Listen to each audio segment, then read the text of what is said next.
Hi, Vicky. Hello. Thanks for coming on. Oh, it's lovely to be here. Thank you for Mm. asking me. So you got the big topic of food and body image. Yeah, just There's one minor for issues. yeah. Yeah. And obviously we were teenagers once, and I don't know whether it ever really stops, does it, with body image, because it's just in our No. faces all the time. But yeah, I don't know. What do you want? What should we start with? Well, good question.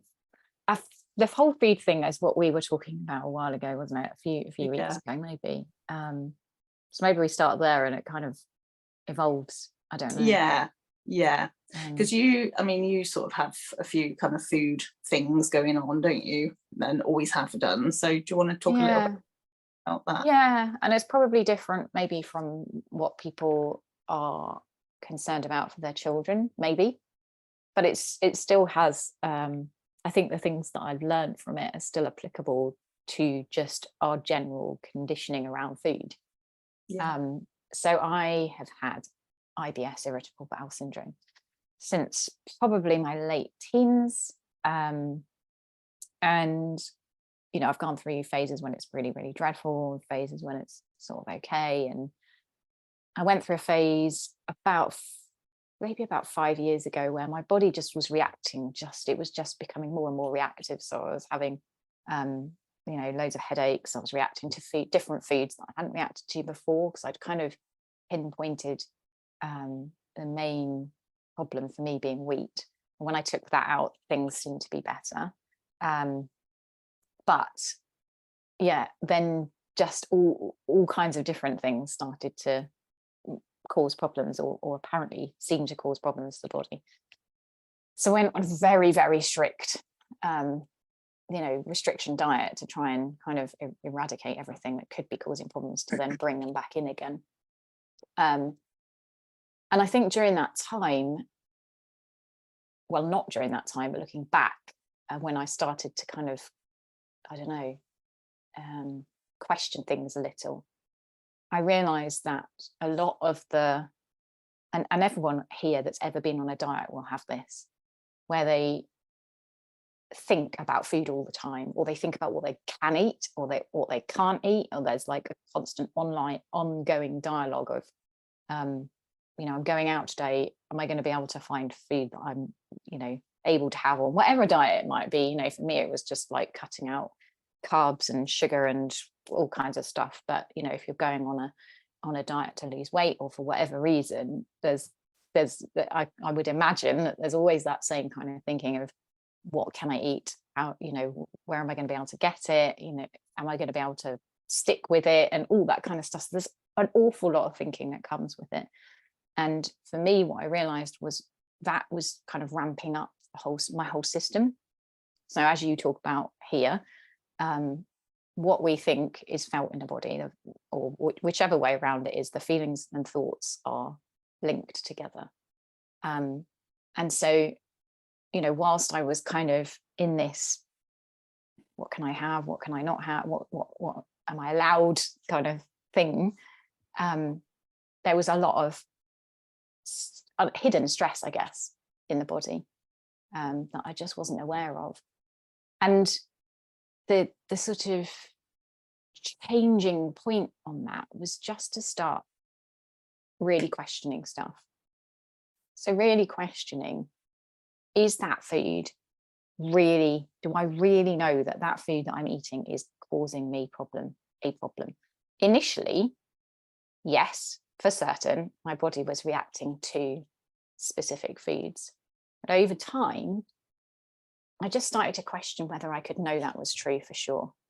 Like, I thought it was true, but was I 100% certain that was the cause of the symptoms, if you like?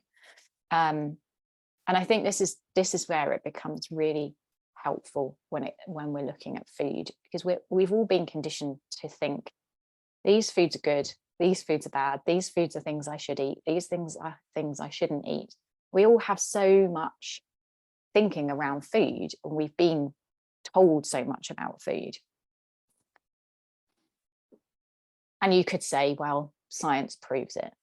If you eat too much of sugary, processed foods, you're going to put on weight.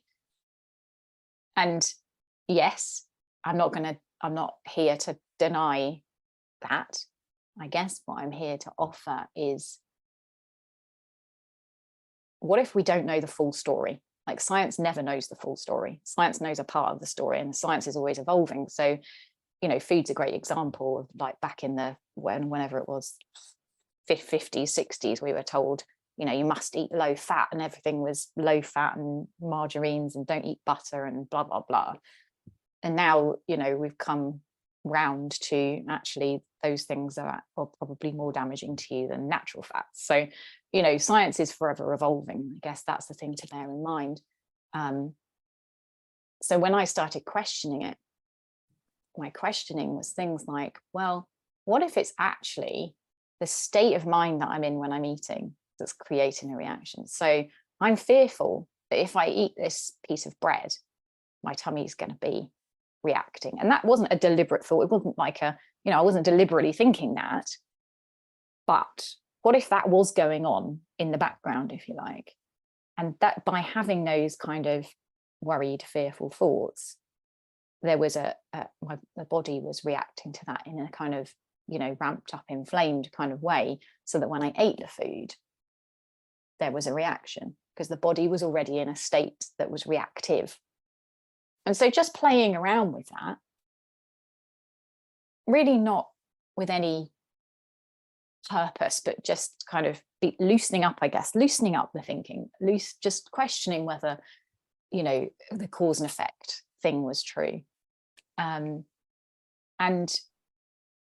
what I found is that I now eat anything. Oh, right. So, wow. Yeah. And to me, that just points to that there is something else going on, and there's often something else going on that we're unaware of, because we've been told, you know, this is the truth. But, you know, as you know from your coaching and what you share here, the mind has, you know, a large part to play, I guess, in a lot of the stuff that we experience, or in everything we experience. So yeah, it's been a fascinating kind of journey in that respect, I guess. And the ultimate sort of take home from that, for me, is just to question things. You know, can we know that this means that? Can we be 100% certain that this means that? So if we go quickly to the questions, I know we haven't got much time, that you had in your group about children not wanting to eat in front of each other. You know, there's a multitude of ways, I guess, that you can look at that. And one of them, I would imagine from the question, and I know because I've kind of recently been there too with my kids, is, oh my gosh, you know, they're not eating at school, they're not having lunch. So that means blah, blah, blah, blah, blah, whatever it means to you. To me, it was, you know, they're not going to be able to function properly, or, you know, there's some problem that's going to emerge from that. They're going to start having some kind of issue with food and eating in front of people. And, you know, our minds can go into all kinds of places with that. And I guess maybe the take home is noticing what it is that the mind's creating about that. The facts are, your child's not eating their lunch at school, right? Mine are the same. So I've got two kids that are coming up to 16 and 14, and my eldest has gone through phases of you know, not really having much for lunch or bringing it home. Is she okay? Yeah. Does she have, you know, any major issues going on? No. Can my mind make up that there are problems? Absolutely, yes. But the facts are, you know, some days no lunch is eaten, or some days no lunch is taken, or whatever, and that's it, right? We can stop there, or we can go into whatever the mind creates about that, the meaning behind that. So yeah, I don't know either that was in any way helpful. No, really helpful, because I was thinking about, like, when you do start to, like, with your kind of original stuff that you're talking about, where you're testing, aren't you, to see if you're allergic to certain things, and that could go on forever, couldn't it? Yeah, absolutely. And it was literally endless, and more things apparently my body was reacting to. Yeah. And then when you hear that you have to kind of do it for a certain amount of time, and then you're setting yourself up to fail, because, as you said, if it's actually your body reacting to your state of mind, then it's never really going to get better, is it, until you see that? Well, the problem is that it the more that you, because I was in the, oh my gosh, this isn't even working, there's something really wrong. So then we're getting into even more fearful thinking. So then there's more inflammation in the body, because the body's just responding to that. So that is keeping on to reacting. There are constant reactions, and it's such a horrible cycle to be in. If we can just loosen up and question the truth, whether we 100% know that whatever's going on is being caused by whatever we think it is, because it never is. Almost never is. No, it doesn't work like that. But we've been told it does. So yeah. And I think that our minds are so strong, aren't they? They basically dictate everything we feel. So it's very persuasive, it's full of evidence, feels very true. It doesn't feel like an illusion at all, does it? And with people not wanting to eat in front of someone else, that would have started as a very kind of innocent, probably slight discomfort, where somebody felt something while they were eating in front of somebody else, and then obviously the mind then associates the two and gives you all this fearful thinking about it. And that's how it starts, and then it becomes a big problem. Sorry, my dog's chewing something in the background. They're really snuffly, and it's funny. Dogs don't have any thinking about food, do they? No, and they don't care whether they're making lots of noise. And no, that's it. And you do hear, don't you, of people that they lose weight without changing their diet, because they've seen something around it. So the kind of the way the mind is storing the information about certain things, helping you to put on weight and that sort of thing.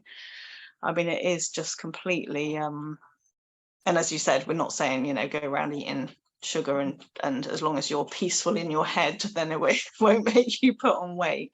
But there's so much pain around it if you're not enjoying it, and it should be something that is nice, and basically it's there to keep you alive, isn't it? So it is a friendly thing, and we shouldn't have this horrible enemy type feel about food. I mean, that's the horrible thing, isn't it, that we can, like you say, vilify it. And I've always wondered, if you ate a donut in a state of real love and gratitude, rather than guilt and fear of I shouldn't be doing this, and it's really bad for me. But if we were to just eat from that space of love, and just really savoring the flavor, rather than quick eat it because someone might see me, like the state of the body when that's being taken in is so different from quick, get it in, like hope nobody sees me, and now I feel guilty, and then all the guilt feelings, and all of that is having an impact on our system. It cannot not have an impact on it. And I always find it interesting that the same voice that's saying to you, have it, you deserve it, you've worked hard, you've had a bad day, that same voice is then the one that literally berates you after you've eaten it. Right. And that's just, it is just mind noise, but it sounds so convincing and real. And then you just feel horrible about something that you were quite looking forward to doing. And again, I guess it comes down to that questioning, just a moment of go and eat that thing because you know you really deserve it because you've had a horrible day, and da, da, da. You know, just even if there's just a tiny little gap between the acting on that thought and the hearing of it and the acting on it, if there's a tiny little gap where you can just go, is that true? Do I need to have that? Yeah. Because that tiny little gap, you know, we may have it, but in that gap we may just go, let's just check in with the body. Do I want that? No, the body doesn't want that. Nobody doesn't want that at all. You know, just that little gap that can open up allows the sort of the choice that had not been a choice up to that point, because we believed that everything we thought, which comes back to one of my biggest insights from this conversation was, I don't have to believe my thinking, which nobody had ever told me in 40 however many years, 42 years or whatever it was, since, like, you know, between being born and that point of hearing it. I don't have to believe my thinking. I don't have to listen to my thinking. I don't have to follow my thinking. I am not my thinking. Was like, what? Wow. So that voice that says, go on, have the chocolate bar. You don't have to do that. You don't have to follow it. And even that sort of questioning, you know, you sometimes hear people say, oh, I don't know, am I hungry? I don't know if I'm hungry. And you think probably if you're asking the question, you're not. Your body will tell you if you're hungry. And often I think I've read recently that we confuse hunger and thirst. So often if we feel like we're hungry, if we have a drink of water, and I've had this experience recently, because I was like curious. It's like, really? And I, you know, I've just played around with that when I thought, oh, my tummy, I feel really hungry, and I had a glass of water, and then it's just gone. It's like, it's not even on my mind. Like, the idea of eating is just not even, you know, it's like, oh, I needed drink. The body needed something, and I was confusing that something with food, and actually it was water. And what about body image? And because, you know, people see themselves completely different to the way they actually look, don't they? So what's that all about? Why are we looking in the mirror and thinking we're twice the size as we are, or we've got 1,000 wrinkles that other people can't see? You know, all that kind of, where we're so judgmental of ourselves. And I guess it comes back to that point that I just made again of, we don't have to believe our thinking. You know, like, how many times have you heard an internal dialogue that is different from what you hear externally? I mean, I grew up like it, so I have had an endless dialogue of, I'm not good enough, and yet all my school reports, my teachers, my parents, my family would tell me how great I was and how well I was doing. But this internal dialogue always trumped that. Was like, this is more true than what 100 people could say. And if you just start to get curious about that, you know, how can it be that so many people out there might say nice things about you, and yet internally there's this idea that they're all wrong? Like, how can that be? How can so many people be wrong? And what's possible if we just for a moment consider that they might be right, because it totally transforms our physiology. So I had an experience at the weekend. I was lucky enough to meet Stuart Pearce, who is like a world-renowned voice coach, who's currently working with various actors and actresses, famous, you know, actors and actresses who worked with Princess Diana on her voice, who worked with Margaret Thatcher, and, you know, all sorts of, like, you know, amazing people in history. And I went to ask him a question which had been with me all my life, which is, I don't like talking in front of people.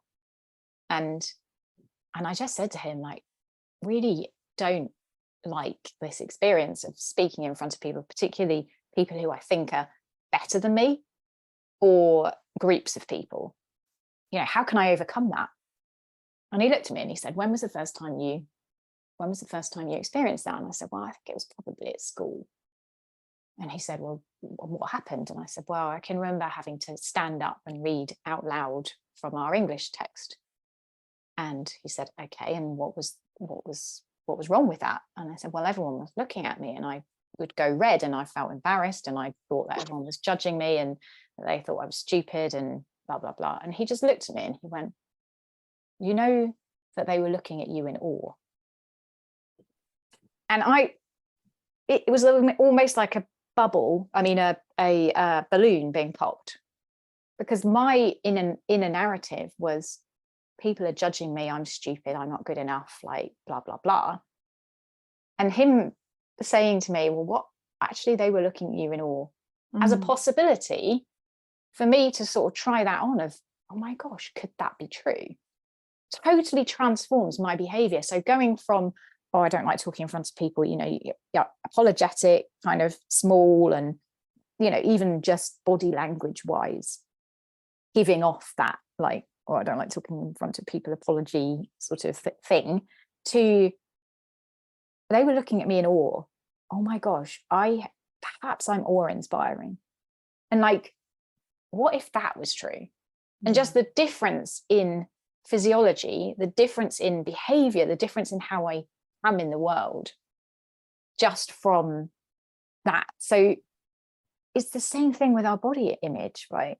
Like, while we're going around thinking, oh, I'm fat, I'm ugly, I'm disgusting, I'm, you know, we behave in a certain way, we present in a certain way, which gives us evidence for that to be true. But what if it's not true? What if the people that have said the opposite to you is true? Yeah. What if you start embodying that instead? What, just to notice, what difference does that make to your physiology, to your body language, to how you are in the world and what you do? Because it's enormous. So just, you know, I think the whole body image thing, firstly, we don't need to listen to our thinking. But secondly, what happens if we, for a moment, suspend that thought that we've had forever, and we try on something that someone might have said to us about us that we didn't believe, and see what impact that has? And I think there's sort of bits in the middle of that, but I'm not conscious of time. But yeah. Yeah, no, that's perfect. I think probably leaving it there, because that gives people just like, what if? Yeah. Yeah. Lovely. Thank you, Vicky. And you are also a coach? I am. And where can people find you? The easiest way is probably on my website. So that's freefromlimits.co.uk. And there, if you're interested in any of the stuff I've shared, I've got a little 5-day course, which is sort of a introduction to what we both coach, sort of the basis to our coaching, which is finding inner peace. Because in my experience, once we found that space of peace and freedom and lightness, we can create whatever we want in life. So yeah, so people can sign up for that if they want to, or they can find my contact details on the website and send me an email. Brilliant. Thank you. Thank you very much for your time. Oh, you're welcome. It's lovely. Thank you. See you soon. Bye. Bye.